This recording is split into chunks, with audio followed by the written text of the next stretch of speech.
अस्सलाम वालेकुम स्टूडेंट। आज हम माइक्रो इकोनॉमिक्स में स्टार्ट करने जा रहे हैं chapter number 10।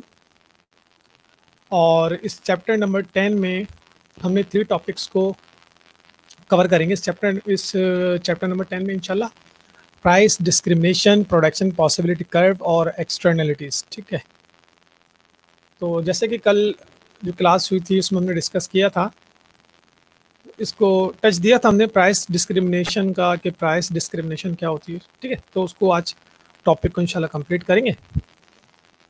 Price discrimination means charging different prices to different customers for the same product। ठीक है, तो प्राइस डिस्क्रिमिनेशन मीन्स ये होती है कि आप डिफरेंट कस्टमर के लिए डिफरेंट चार्जेस प्राइसेस जो हैं उसको डिसाइड कर लेते हैं और प्रोडक्ट सेम होती है। ठीक है, तो सेम प्रोडक्ट की डिफरेंट कस्टमर के लिए डिफरेंट प्राइसेस आप डिसाइड करते हैं कि हर कस्टमर जो है उसकी जो प्राइस है वो हर कस्टमर डिफरेंट पे करेगा। 3 things are necessary for effective price discrimination. First, the firm needs to have at least some market power। सबसे पहले तो जो फर्म ये काम करने जा रही है वो मोनोपोलिस्ट होनी चाहिए, यानी उसकी मोनोपोली होनी चाहिए मार्केट में, और मार्केट में उसका कंट्रोल होना चाहिए। ठीक है, मार्केट में पावर होनी चाहिए उसकी। If it has no market power, then it cannot charge different prices for different customers। अगर उसके पास वो पावर नहीं है, वो कंट्रोल नहीं है मार्केट का, तो वो ऐसा नहीं कर सकती।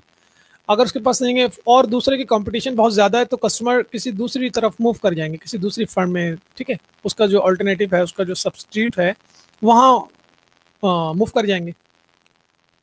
तो ये जो प्राइस डिस्क्रिमिनेशन है, ये जब अप्लाई होगा ये कॉन्सेप्ट, जब वो जो फर्म है वो मोनोपोलिस्ट हो, यानी उसकी मोनोपोली हो मार्केट के अंदर, कि कस्टमर कहीं मूव नहीं कर सकता है, उसको प्रोडक्ट तो लेनी है।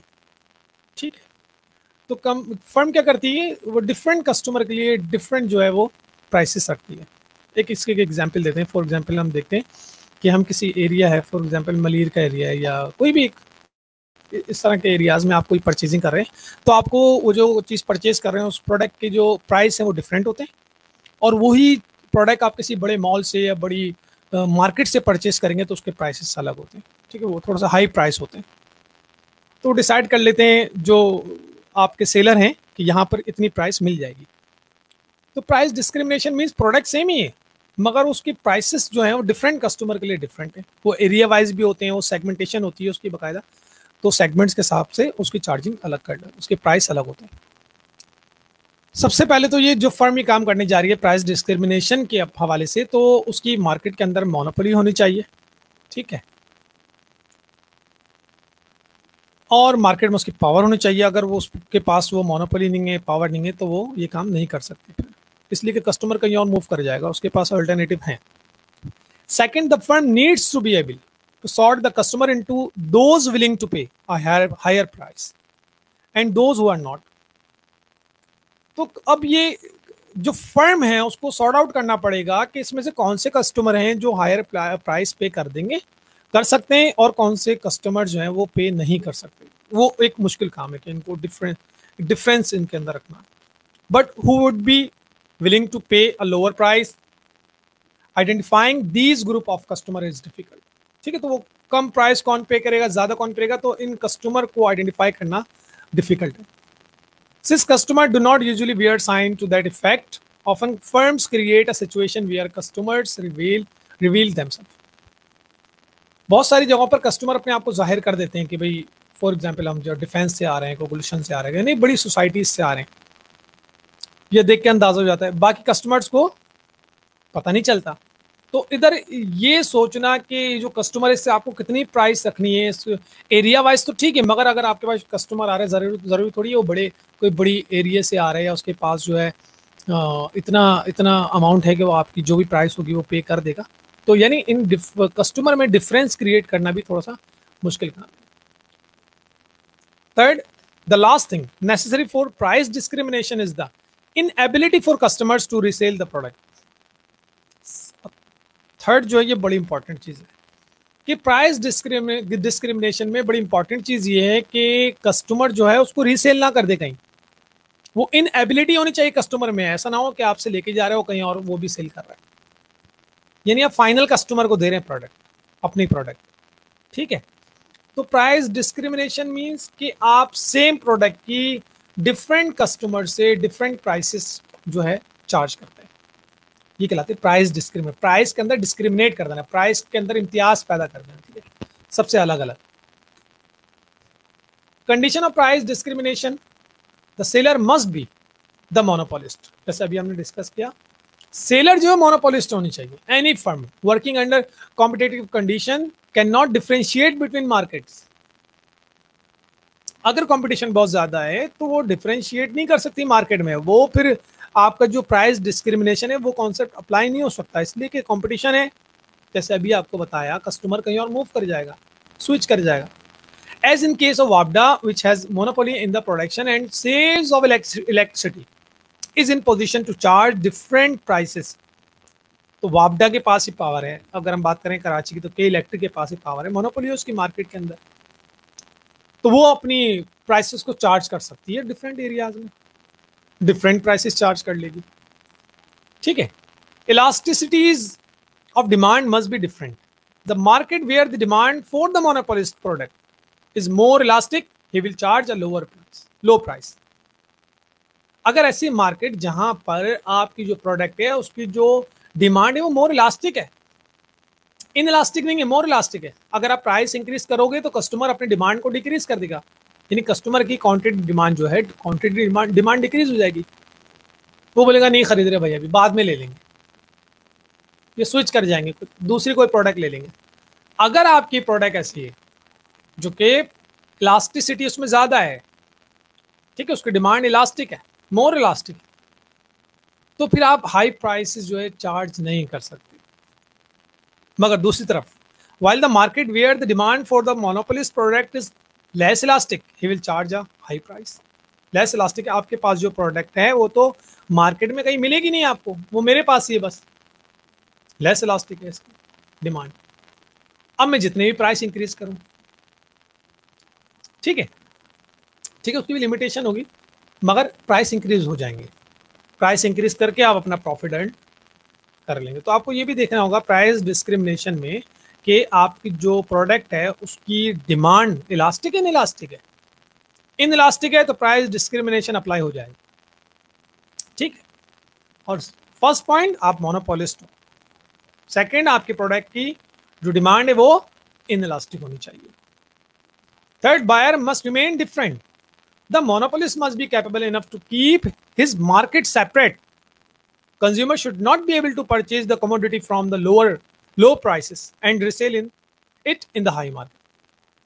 आप मार्केट को अलग रखें, ऐसा ना हो आपसे कोई ले रहा है, ठीक है, 100 की परचेज कर रहा है आपसे, 120 के आगे सेल कर रहा है। ये काम आपने ही करना है जहां पे भी करना है।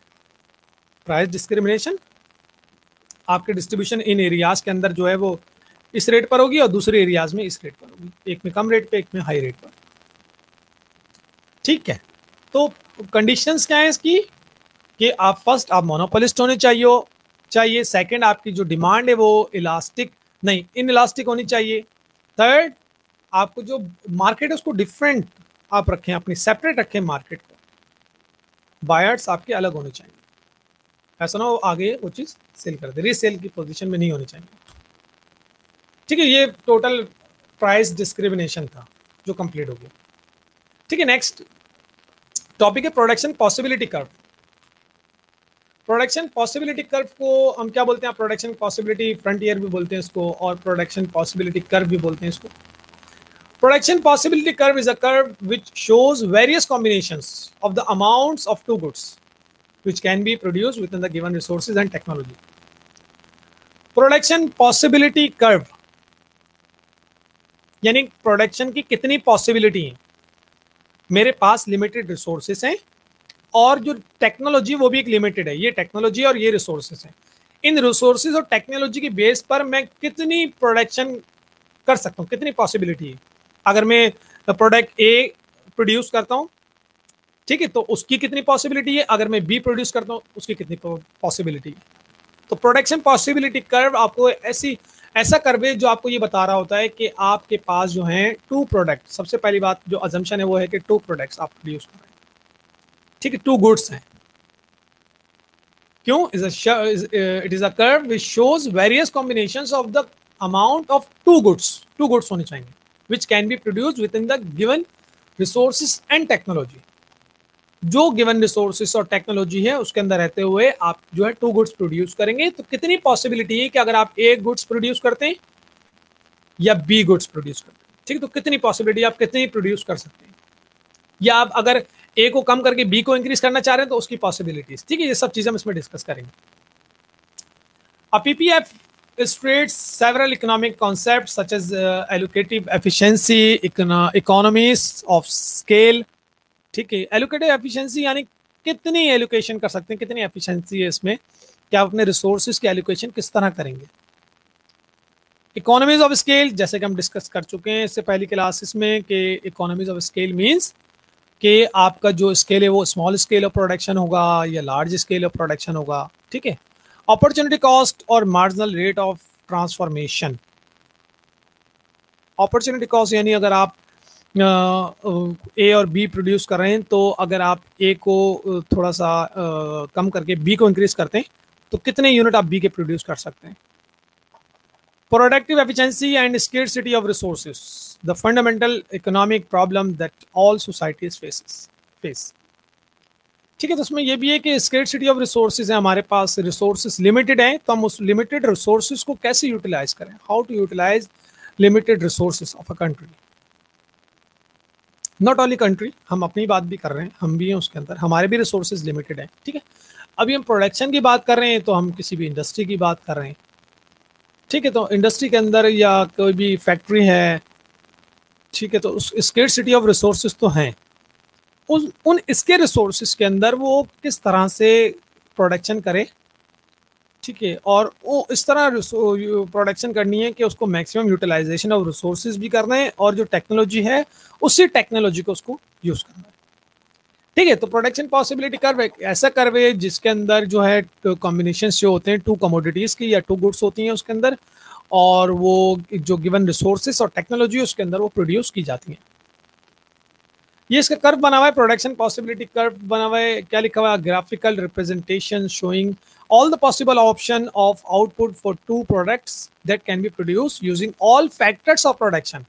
तमाम फैक्टर्स ऑफ प्रोडक्शन को आप यूटिलाइज कर रहे हैं, यूज कर रहे हैं, उसकी बेस पर आप जो है मैन्युफैक्चरिंग कर रहे हैं टू गुड्स की, where the given resources are fully and efficiently utilize पर यूनिट टाइम, ठीक है। ये आपके पास कर्व है एक्स, ये वाई एक्सिस है, वाई एक्सिस पे आप रखेंगे वीट की प्रोडक्शन करेंगे, और एक्स एक्सिस पे आपने रखा है cotton.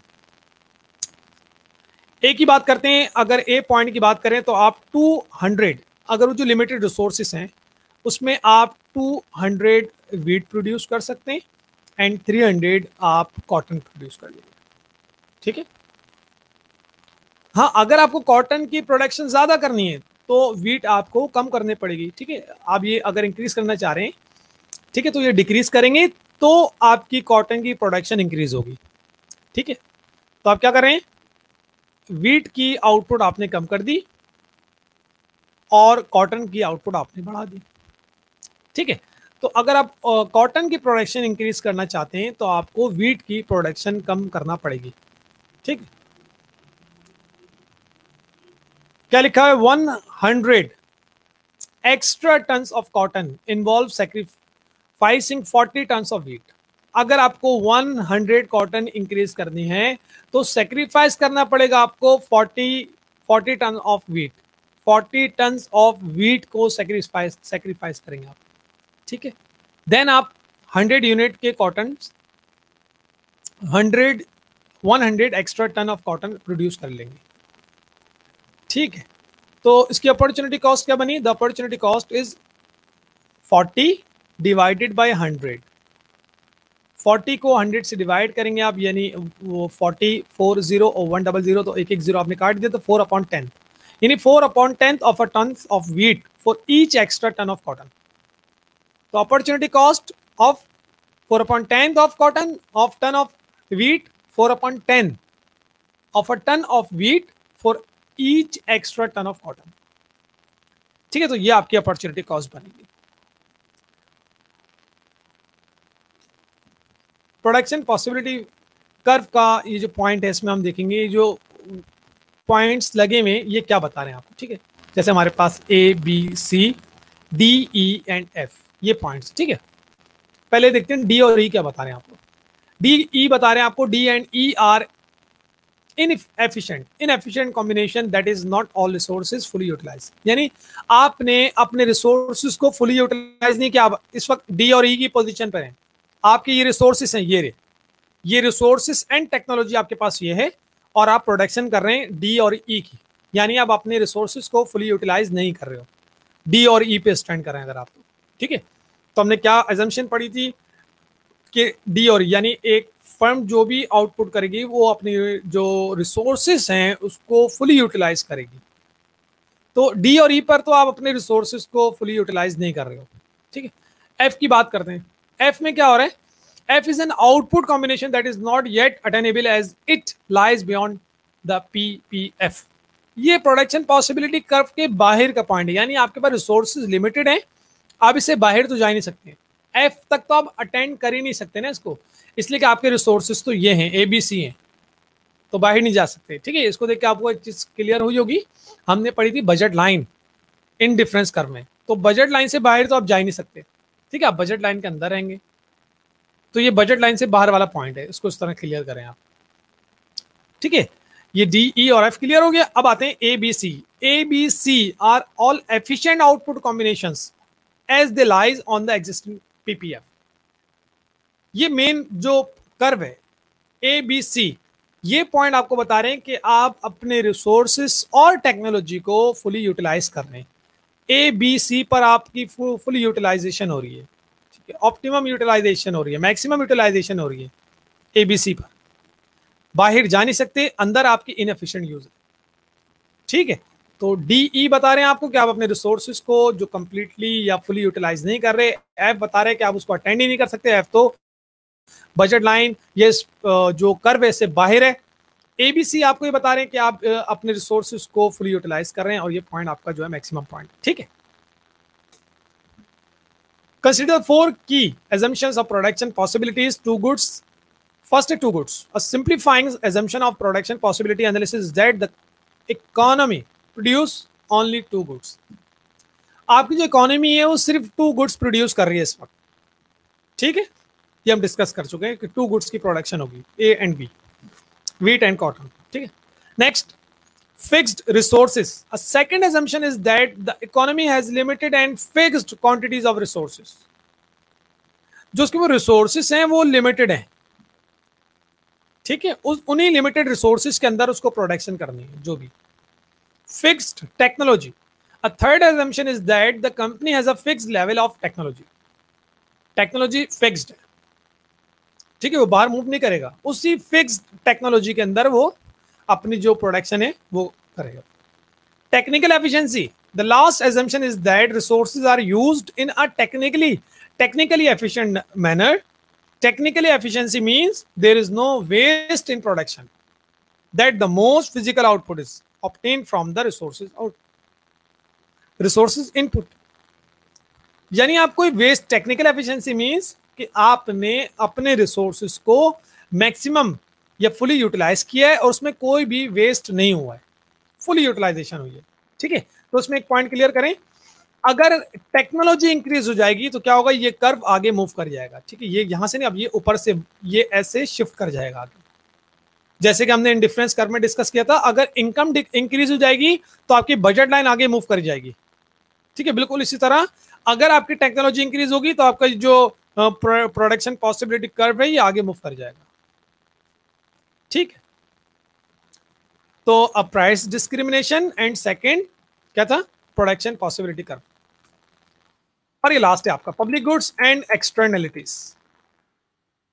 Public goods and externalities, external से निकला ये word, externalities means external benefit, ठीक है, एक्सटर्नल बेनिफिट या एक्सटर्नल कुछ भी, पॉजिटिव नेगेटिव कोई भी इंपैक्ट, एक्सटर्नल इंपैक्ट, मैं जो काम कर रहा हूं उसका एक्सटर्नल का इंपैक्ट जा रहा है, जो जिस पर इंपैक्ट जा रहा है वो प्रोड्यूसर नहीं है, प्रोड्यूसर तो मैं हूं, मैं कोई चीज प्रोड्यूस कर रहा हूं, कोई चीज यूज कर रहा हूं, कोई भी मैन्युफैक्चरिंग प्रोडक्शन कर रहा हूं, उसका जो इम्पैक्ट आउटसाइड जा रहा है वो पॉजिटिव जा रहा है या नेगेटिव जा रहा है, दैट इज कॉल्ड एक्सटर्नलिटीज, वो एक्सटर्नलिटीज।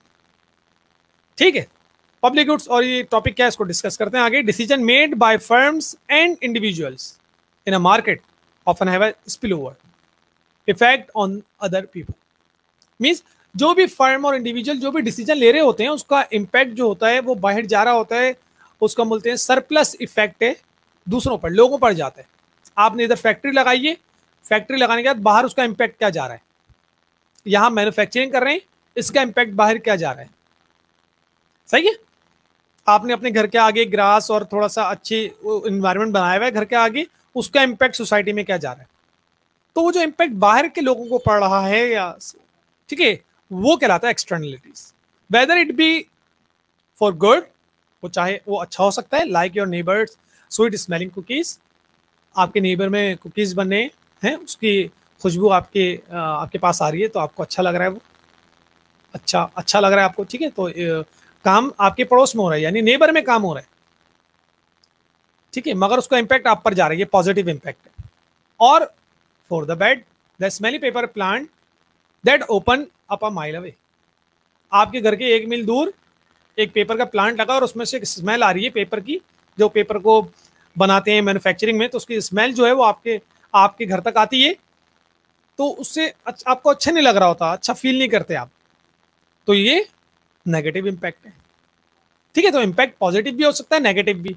दोनों वो शख्स हैं जो खुद मैन्युफैक्चरिंग नहीं कर रहे, मैन्युफैक्चरिंग कहीं और हो रही है, उसका इम्पैक्ट आप पर क्या आ रहा है, एक्सटर्नल पे क्या आ रहा है, एक्सटर्नल इन्वायरमेंट पे क्या आ रहा है। In this module we learn about these positive and negative externalities as well as the range of public versus private goods। ठीक है, तो उसमें हम क्या आगे डिस्कस करेंगे, एक्सटर्नलिटीज को मजीद डिस्कस करेंगे और इसके अंदर पब्लिक और प्राइवेट जो गुड्स हैं उसको भी हम डिस्कस करेंगे क्या होती है। One of the characteristics of any goods और सर्विसेज इज इट्स पब्लिक और प्राइवेटनेस। अगर हम कैरेक्टरिस्टिक्स की बात करें गुड्स और सर्विसेज की, या तो प्राइवेट होती हैं या पब्लिक होती हैं। Goods can be public or private or anything in between. What is it? What does this mean? It's probably not what you think. ऐसा नहीं है जो आप सोच रहे हैं। Public means क्या है, private means अगर किसी से पूछा जाए तो क्या बोलेगा? It doesn't primarily mean who provide the product. In other words, a good is not private because it is provided by private business.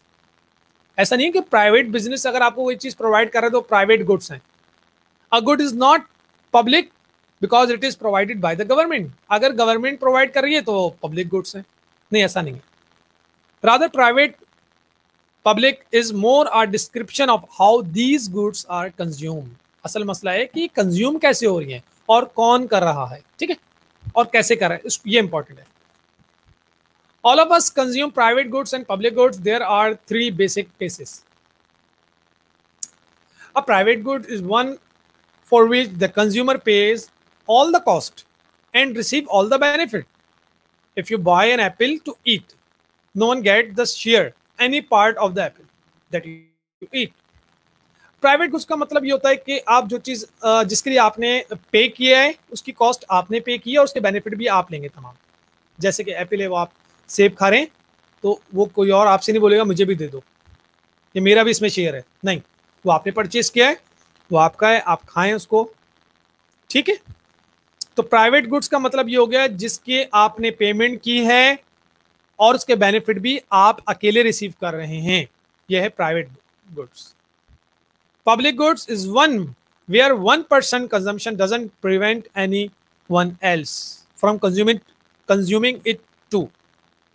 Public goods का मतलब ये होता है कि अगर मैं वो चीज कंज्यूम कर रहा हूं तो किसी दूसरे को मैं रोक नहीं सकता कि आप नहीं करें, वो भी कंज्यूम करे, मैं भी कर रहा हूं कंज्यूम, वो भी कंज्यूम करेगा। जैसे कि हमारे एरिया में स्ट्रीट लाइट्स लगी हैं तो पब्लिक गुड्स है, कंजम्पशन मैं भी कर रहा हूं, आप भी करें, और मैं रोक भी नहीं सकता आपको।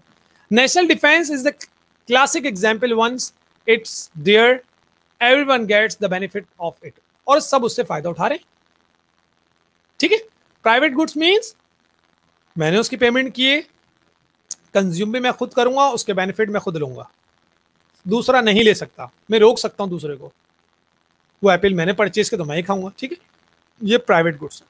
पब्लिक गुड्स मींस आप कंजम्पशन कर रहे हैं, मगर आपकी कंजम्पशन किसी दूसरे को रोक नहीं सकती कि आप वो दूसरा कंज्यूम ना करें। पार्क्स हैं, ठीक है, आप पार्क में जाके बैठ जाते हैं, वहाँ का इन्वायरमेंट है, वहाँ की आबोहवा अच्छी लगती है आपको, तो वो तो पब्लिक गुड्स है, कोई भी आके बैठ जाए, दूसरा भी आके बैठ जाए, आपने खरीदा थोड़ी है। स्ट्रीट लाइट्स हैं, रोड्स हैं, हाईवे हैं, सबकी है, सबकी प्रॉपर्टी है। डिफेंस सिस्टम है जी। तो पब्लिक गुड्स मीन्स, पब्लिक और प्राइवेट गुड्स में मेन डिफरेंस अब क्लियर हो गया होगा आपको। प्राइवेट गुड्स में आप जो प्रोडक्ट है उसके बेनिफिट आप ही यूज करेंगे और दूसरा उसमें कोई इंटरफेयर नहीं कर सकता, तमाम बेनिफिट्स आपके हैं, पेमेंट किया आपने। और पब्लिक गुड्स में आप अगर यूज करें किसी दूसरे को रोक नहीं सकते, वो भी यूज करेगा, ठीक है। This lead to free riding where people try to avoid paying for the public goods since they will get the benefits anyway. अब होता ये कि जैसे कि हमें क्लियर है, जब हम सब क्या करें, गवर्नमेंट को टैक्स पे कर रहे होते हैं।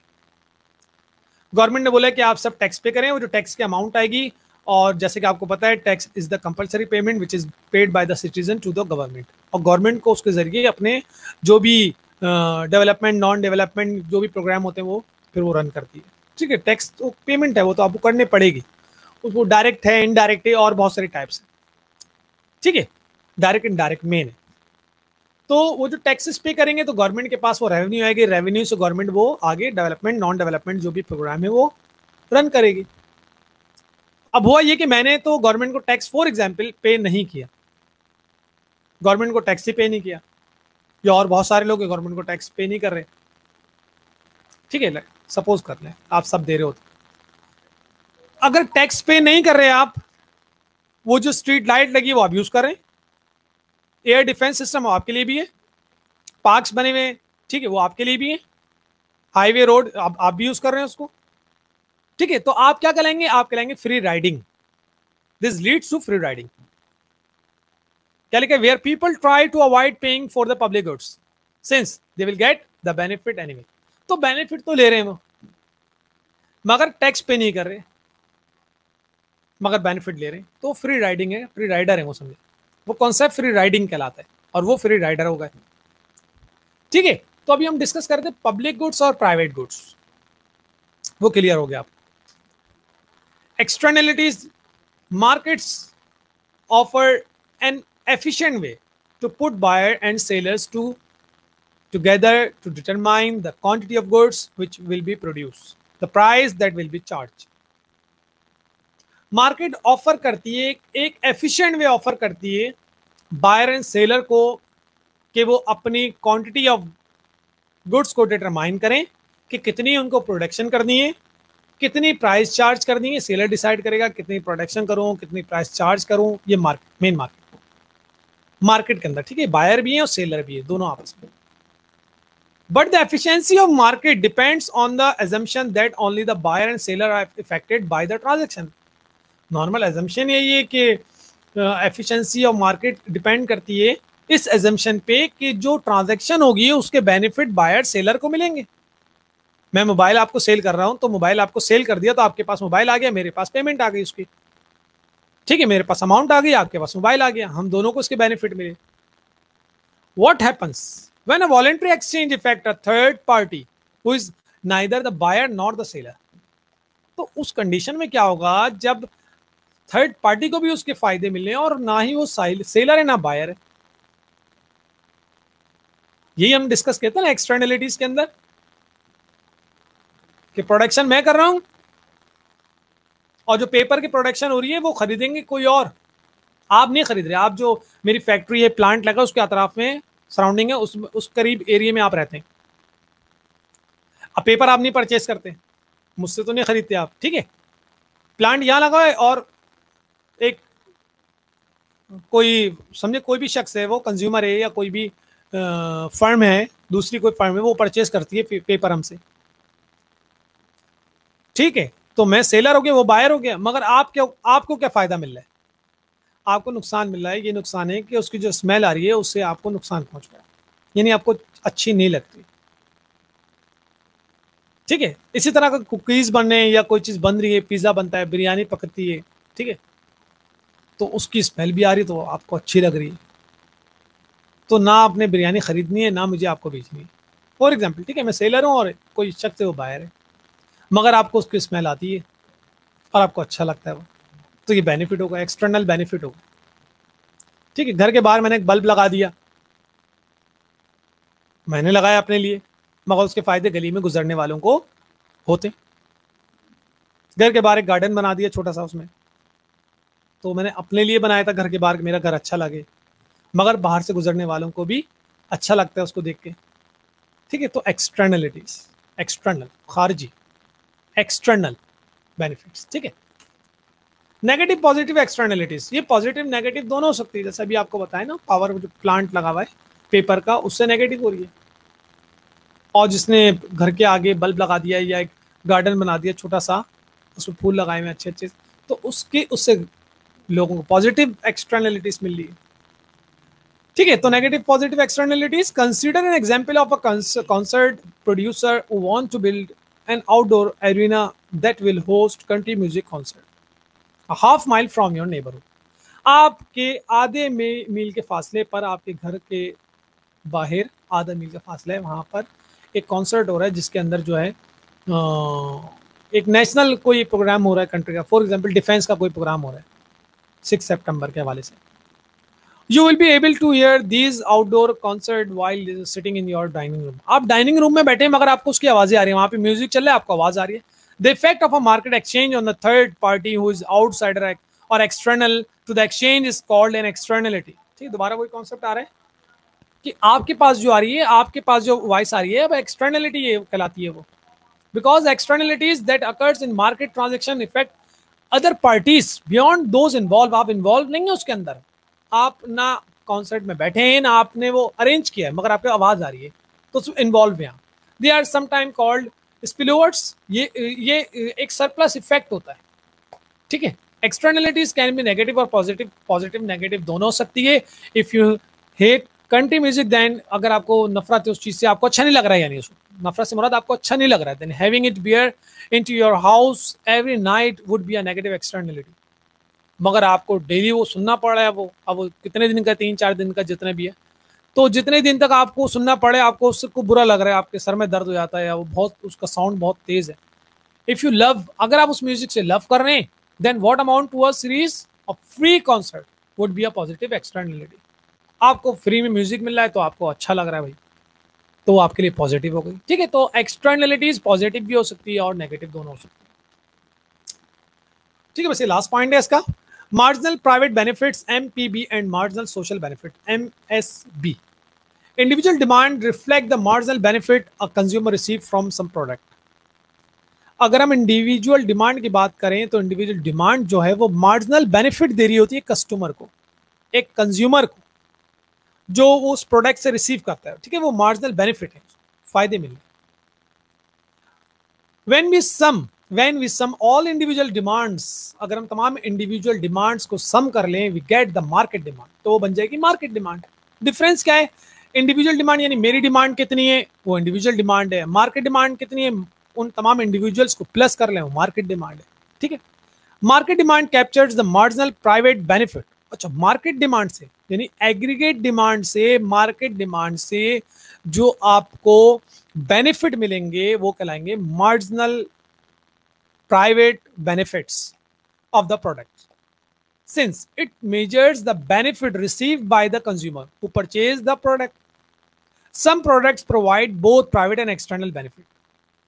कुछ private और external दोनों benefit मिलते हैं आपको। External benefits are benefits received by someone who did not purchase the product. वो external benefit वो हैं जिसने product purchase नहीं की, मगर उसको benefit मिल रहे हैं, but receive some benefit as a spillover or side effect of the consumer purchasing the product. When external benefit exists, we describe the situation as a positive externality. अगर आपको उससे फायदा पहुंच रहा है, अगर वो एक्सटर्नल बेनिफिट हैं, तो आपको वो कहलाएंगे पॉजिटिव एक्सटर्नलिटी, उससे फायदा पहुंचे, अच्छी लगे आपको वो चीज। Where the marginal benefit to society is greater than the marginal benefit to the consumer who purchase the product. ठीक है, तो मेन डिफरेंस क्लियर कर लें कि एमपीबी और एमएसबी में क्या डिफरेंस है। एमपीबी जैसे भी हमने डिस्कस किया, एमपीबी का मतलब होता है मार्जिनल प्राइवेट बेनिफिट, ये जो डिमांड है, वो जो डिमांड है उस डिमांड के ऊपर, उस डिमांड की बेस पे, इंडिविजुअल और मार्केट डिमांड की बेस पे मुझे जो बेनिफिट मिले वो कहलाएंगे मार्जिनल प्राइवेट बेनिफिट्स, मुझे जो मिले। ठीक है, एमपीबी में अगर एक्सटर्नलिटीज यानी एक्सटर्नल बेनिफिट को प्लस कर दिया जाए तो बन जाते हैं MSB, marginal social benefits. MPB means मेरी जो इंडिविजुअल डिमांड या वो मार्केट डिमांड से जो बेनिफिट मिलने वो कहलाएगा मार्जिनल प्राइवेट बेनिफिट्स। ठीक है, और जो एमपीबी में अगर मैं एक्सटर्नल जो इफेक्ट्स हैं उसको भी प्लस कर लूं, एक्सटर्नल बेनिफिट, तो वो कहलाएगी आपकी M S B, marginal social benefit. ठीक है, तो ये डिफरेंस था मार्जिनल प्राइवेट बेनिफिट्स में और मार्जिनल सोशल बेनिफिट्स में। ठीक है, तो आज हमने 3 टॉपिक्स को डिस्कस किया, और जिसमें फर्स्ट टॉपिक था प्राइस डिस्क्रिमिनेशन। ठीक है, उसमें हमने प्राइस डिस्क्रिमिनेशन के बारे में डिस्कस किया, प्राइस डिस्क्रिमिनेशन क्या होती है, किस तरह उसको हम डिसाइड करते हैं। ठीक है, एक प्राइस डिफरेंट कस्टमर के लिए किस तरह हम उसको डिसाइड करते हैं। ठीक है, नेक्स्ट टॉपिक था हमारा प्रोडक्शन पॉसिबिलिटी कर्व, तो इसमें 2 प्रोडक्ट की बात की हमने। ठीक है, लिमिटेड रिसोर्सेज नॉलेज में रहते, सॉरी लिमिटेड रिसोर्सेज और टेक्नोलॉजी को सामने रखते हुए आप किस तरह से 2 प्रोडक्ट जो हैं प्रोड्यूस करेंगे। ठीक है, नेक्स्ट फिर हमने डिस्कस किया कि प्राइवेट गुड्स क्या होती हैं, पब्लिक गुड्स क्या होती हैं। ठीक है, एक्सटर्नलिटीज़ क्या होती हैं, ये सब चीज़ें हमने डिस्कस कर ली। ठीक है, तो यहीं पे इंशाल्लाह हम ऑफ करते हैं। या आपका जो माइक्रो इकोनॉमिक्स थी उसकी लास्ट क्लास थी, आपकी माइक्रो इकोनॉमिक्स जो है वो कंप्लीट हो चुकी है आज की क्लास में। ठीक है, इसके अलावा इंशाल्लाह एक सेशन हम रखेंगे जिसमें क्वेश्चन आंसर के ऊपर एक वीडियो बनाएंगे हम, और वो इंशाल्लाह बता दिया जाएगा आपको टाइम, तो उसमें जो भी क्वेश्चन आंसर हैं उसको हम डिस्कस करेंगे। ठीक है, यहाँ तक के लिए इसको ऑफ स्टॉप करते हैं। ठीक है, थैंक यू, अल्लाह हाफिज़।